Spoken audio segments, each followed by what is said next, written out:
Hello friends, welcome back to my channel. আজকে ration card নিয়ে আরও একটা গুরুত্বপূর্ণ ভিডিও আপনাদের সঙ্গে শেয়ার করব। আপনারা অনস্ক্রিন দেখতে পাচ্ছেন ফর্ম নম্বর 4। এই ফর্মটা তারাই ফিল আপ করবেন। মনে করুন আপনার পরিবারে একজন বা দুজন মেম্বারের রেশন কার্ড রয়েছে বা চারজন মেম্বারের রেশন কার্ড রয়েছে, কিন্তু একজন বা দুজনের রেশন কার্ড এখনও করা হয়নি। মানে কোনো বাচ্চাদের জন্য বা হতে পারে কারোর জন্য আপনার রেশন কার্ড এখনও পর্যন্ত তাদের করতে পারেনি, তাদের রেশন কার্ড এখন আপনারা করতে যাচ্ছেন, মানে তাদেরকে আপনার পরিবারে নতুন করে যুক্ত করতে যাচ্ছেন। সেক্ষেত্রে একমাত্র এই 4 নম্বর ফর্মটা ফিল আপ করতে হবে। আপনি গ্রাম কিংবা শহর যেখানেই বাস করুন, সবার জন্য এই একই ফর্ম, 4 নম্বর ফর্ম। তো আসুন, খুবই গুরুত্বপূর্ণ এই ফর্মটা এই ভিডিওর মাধ্যমে আমরা ফিল আপ করে দেখে নেবো। এই জন্য আমরা প্রথমেই বলবো যেখানে যেখানে স্টার মার্কস সেগুলো আমরা অবশ্যই পূরণ করবো। তো আমরা ফর্ম ফিল আপ করা শুরু করছি। প্রথমত সেকশন এ দিয়ে এখানে বলা হচ্ছে বাড়ির প্রধান কিংবা অন্য কোনো একজন রেশন কার্ড হোল্ডারের ডিটেলস দেওয়ার জন্য। তো এখানে রেশন কার্ডে থাকা নামটা আপনারা এখানে লিখে দেবেন। তার রেশন কার্ড টাইপ আপনারা এখান থেকে সিলেক্ট করবেন। তো প্রত্যেকটা রেশন কার্ড টাইপের পাশে এখানে একটা করে ঘর ফাঁকা দেখছেন, আপনারা সেই ফাঁকা করে একটা টিক মার্ক দেবেন। যদি আর কেস হয় 1 ক্যাটাগরি হয়ে থাকে কার্ডের, সেক্ষেত্রে আর কেস হয় 1 এর পাশে এই যে ঘর, এখানে আপনারা একটা টিক মার্ক দেবেন। তারপর ওই ব্যক্তির রেশন কার্ডের নাম্বারটা এখানে আপনারা বসিয়ে দেবেন। এবারে আমরা ফিল আপ করবো সেকশন বি। বলা হচ্ছে details of new members applying for DRC.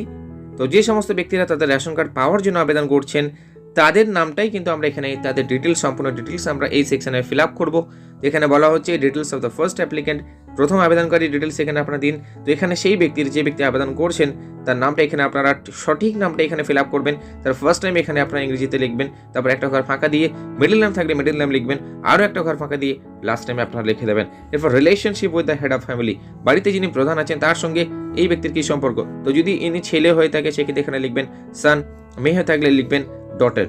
এরপর দেখুন এখানে ফাদার্স, মাদার্স ও স্পাউস নেম। তো যিনি আবেদন করছেন তার বাবা, মা কিংবা তার স্পাউসের নাম। স্পাউস মানে হচ্ছে স্বামী অথবা স্ত্রী। তো যদি মহিলা এখানে আবেদন করেন সেক্ষেত্রে তার স্বামীর নাম লিখবেন। যদি কোনো লেফট আউট ফ্যামিলি মেম্বার্স পুরুষ হয়ে থাকেন সেক্ষেত্রে তার ওয়াইফের নাম এখানে আপনারা চাইলে লিখতে পারেন। এরপরে ডেট অফ বার্থ। তো আপনারা এই দুটো ঘরে আপনারা ডেট বসাবেন, এই দুটো ঘরে মান্থ, এবং শেষ 4টে ঘরে আপনারা আপনাদের বার্থ ইয়ার বা জন্ম সালটা এখানে আপনারা লিখে দেবেন। এরপর আপনাদের জেন্ডার সিলেক্ট করতে হবে। মেল হলে মেলের পাশে টিক মার্ক দিন, ফিমেল হলে এখানে টিক মার্ক দিন। যদি অন্যান্য জেন্ডার হয়ে থাকে সেক্ষেত্রে আপনারা আদার্স ঘরে টিক মার্ক দিতে পারেন। এরপর ওই ব্যক্তির আধার কার্ডের নাম্বারটা অবশ্যই আপনারা এখানে বসাবেন। এপিক নাম্বার মানে ভোটার কার্ডের নাম্বার আপনারা চাইলে এখানে দিতে পারেন। প্রতিবন্ধী হলে এই ইয়েসের পাশে টিক মার্ক দেবেন, অন্যথা নোয়ের পাশে ঘরে টিক মার্ক দেবেন। এক্ষেত্রে আপনার সঙ্গে উল্লেখ করব, যদি আপনার বয়স 5 বছরের কম হয় সেক্ষেত্রে কিন্তু আধার কার্ডের তথ্য ম্যান্ডেটরি না, সেক্ষেত্রে আপনার বার্থ সার্টিফিকেট দিতে পারেন অ্যাজ এ প্রুফ হিসেবে। এরপর আপনার দ্বিতীয় আবেদনকারীর ডিটেলসও একইভাবে প্রথম ব্যক্তির মতো এখানে ফিল আপ করে দিতে পারবেন। এবং 3 নম্বর ব্যক্তির জন্য এখানে কিন্তু স্পেস রয়েছে, 3-এর বেশি জায়গা কিন্তু এই ফর্মে নেই। তো আমি আপনাকে সাজেস্ট করব, যদি আপনারা 3-এর বেশি ব্যক্তির জন্য আবেদন করতে চান সেক্ষেত্রে এই পেজটা আপনারা আবার জেরক্স করবেন এবং নতুন পেজে সেই বাকি মেম্বার্সের ডিটেলস আপনারা কিন্তু ফিল আপ করে দেবেন। এবারে দেখুন সেকশন বি, এখানে আপনাকে ঠিকানা উল্লেখ করতে হবে। তো সঠিক ঠিকানাটা আপনারা এখানে উল্লেখ করবেন। আপনার ডিস্ট্রিক্ট বা জেলার নাম এখানে লিখবেন, সাব ডিভিশন বা মহকুমার নাম লিখবেন, গ্রামে থাকলে ব্লকের নাম এখানে লিখে দেবেন, অন্যথায় শহরাঞ্চলের বাসিন্দা হলে মিউনিসিপ্যালিটি বা মিউনিসিপ্যাল কর্পোরেশন যেখানেই থাকেন না কেন তার নামটা এখানে লিখে দেবেন, এবং গ্রাম পঞ্চায়েত কিংবা ওয়ার্ড নাম্বার আপনারা এখানে লিখে দেবেন। ভিলেজ, রোড বা স্টেটের নাম লিখবেন, আপনার এরিয়া পিনকোড বসাবেন, পোস্ট অফিসের নাম এখানে লিখবেন, এবং থানা বা পুলিশ স্টেশনের নাম এখানে আপনারা লিখে দেবেন। ফিল আপ করবো সেকেন্ড পেজ। এখানে প্রথমে বলা হচ্ছে কন্ট্যাক্ট ডিটেলস।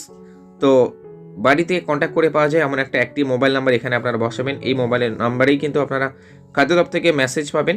এরপর বিকল্প কোনো মোবাইল নাম্বার থাকলে এখানে আপনারা বসাবেন। হোয়াটসঅ্যাপ নাম্বার এখানে চালিয়ে দিতে পারেন। ইমেল আইডি জানা থাকলে আপনারা এখানে লিখে দিতে পারেন। এবারে আপনারা কেউ টিক মার্ক দেবেন না, তাহলে এখানে যে মোবাইল নাম্বার দিয়েছেন সেই মোবাইল নাম্বার আপনারা খাদ্য দপ্তর থেকে আপডেট মেসেজের মাধ্যমে পেয়ে যাবেন। এবারে আমরা ফিল আপ করবো সেকশন ডি। এখানে বলা হচ্ছে Aadhaar details of all existing DRC holders of the family. তো পরিবারে যাদের যাদের রেশন কার্ড রয়েছে তাদের প্রত্যেকেরই কিন্তু আধার কার্ডের ডিটেলস সহ তাদের বাকি তথ্যগুলো ফিল আপ করতে হবে। তো এখানে বলা হচ্ছে প্রথমে বাড়ির যিনি প্রধান আছেন তার ডিটেলস দিতে। তো তার নামটা এখানে লিখে দেবেন। যেহেতু এটা আধার ডিটেলস আপনাকে অবশ্যই বলবো, আধার কার্ডে এই ব্যক্তির যে নাম আছে বাড়ির যিনি রেশন কার্ডের প্রধান, তার আধার কার্ড অনুযায়ী তার নামটা লিখবেন। ফার্স্ট টাইম লেখার পর একটা ঘর ফাঁকা দিয়ে, তারপর মিডল নেম, তারপর আরও একটা ঘর ফাঁকা দিয়ে আপনারা অবশ্যই লাস্ট টাইম লিখে দেবেন। ডিজিটাল রেশন কার্ডের নাম্বার এখানে লিখবেন, কার্ড ক্যাটাগরি আপনার টিকমার্ক দিয়ে বসাবেন। আধার কার্ডের নাম্বারটা এই ঘরে অবশ্যই আপনাকে ফিল আপ করতে হবে। প্রতিবন্ধী হলে এখানে ইয়েসের পাশে টিকমার্ক দেবেন, অন্যথা নোয়ের পাশে ঘরে আপনারা টিকমার্ক দেবেন। একইভাবে সেকেন্ড মেম্বার, থার্ড মেম্বার এবং ফোর্থ মেম্বারের তথ্য আপনারা পূরণ করে দেবেন। এখানে আপনারা একটা টিকমার্ক দেবেন। ভিডিও শুরুর আগে আপনাদের কাছে রিকোয়েস্ট, অবশ্যই আপনারা ভিডিওটাকে এই লাইক বাটনে প্রেস করুন এবং লাইক করুন। এরপরে চ্যানেল যদি সাবস্ক্রাইব না করা থাকে সেক্ষেত্রে অবশ্যই আপনারা লাল রঙের সাবস্ক্রাইব বাটনে প্রেস করুন। চ্যানেলটিকে সাবস্ক্রাইব করার পাশাপাশি বেল আইকন প্রেস করবেন, অল নোটিফিকেশন সিলেক্ট করুন, তাহলে সব ধরনের গুরুত্বপূর্ণ ভিডিও নোটিফিকেশন আপনারা পেয়ে যাবেন। এখানে আপনারা তারিখ বসাবেন এবং আবেদনকারী এই জায়গাটাতে তার সই অথবা সই না করতে পারলে তার বাম হাতের বুড়ো আঙুলের ছাপ এখানে দিতে পারেন।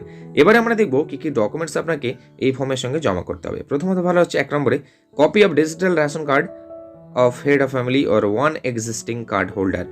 বাড়ির যে কোনো একজন কিংবা তার বাড়ির প্রধানের রেশন কার্ডে জেরক্স দিতে হবে। 2 নম্বরে copy of Aadhaar cards of all members, প্রত্যেকটা মেম্বারের আধার কার্ডে জেরক্স দিতে হবে। 3 নম্বর বলা হচ্ছে যদি কারো বয়স 5 বছরের কম হয় সেক্ষেত্রে তার জন্ম সার্টিফিকেট জেরক্স দিতে হবে। এরপরে এই যে রিসিপ্ট অংশ আছে, এখানে আপনি যখন ফর্মটা জমা করতে যাবেন এখানে ওর একটা বারকোড নাম্বার এখানে বসাবে, তারপরে এখানে ডেট সিগনেচার সিল করে আপনাকে এই অংশটুকু কেটে ফেরত দেবে রিসিপ্ট কপি হিসেবে। এবং আপনারা এই বারকোড নাম্বার দিয়ে কিন্তু পরবর্তীতে আপনাদের রেশন কার্ডের অ্যাপ্লিকেশন স্টেটাসটাও অনলাইনে চেক করতে পারবেন। এ নিয়েও কিন্তু আমাদের চ্যানেলে অলরেডি ভিডিও পাবলিশ করা আছে। তো বন্ধুরা, আপনারা জানেন দুয়ারে সরকার ক্যাম্প চলছে। দুয়ারে সরকার ক্যাম্পে আপনারা অবশ্যই আপনাদের রেশন কার্ড সংক্রান্ত নয় 24টা প্রকল্পের কাজ চলছে। যে কোনো প্রকল্পের যদি আপনাদের কোনো প্রয়োজনীয়তা থাকে অবশ্যই ফর্ম ফিল আপ করবেন। কারণ মুখ্যমন্ত্রী জানিয়েছেন 8ই মার্চ থেকে শুরু করে 15 মার্চের মধ্যে প্রত্যেকটা আবেদনের নিষ্পত্তি করতে হবে। তাই আপনারা অবশ্যই আবেদন করুন। এবং এই ভিডিও ইনফরমেটিভ মনে হলে অবশ্যই ভিডিওটা একটা লাইক করুন, শেয়ার করুন। এবং এই ভিডিওর ডেসক্রিপশনে অনেকগুলো গুরুত্বপূর্ণ ভিডিও এমনকি প্লেলিস্টেরও লিঙ্ক পেয়ে যাবেন। আপনারা সেই সমস্ত লিঙ্কগুলো ভিজিট করুন। চ্যানেলের সঙ্গে থাকার জন্য চ্যানেলটিকে এখনই সাবস্ক্রাইব করে বেল আইকন প্রেস করুন।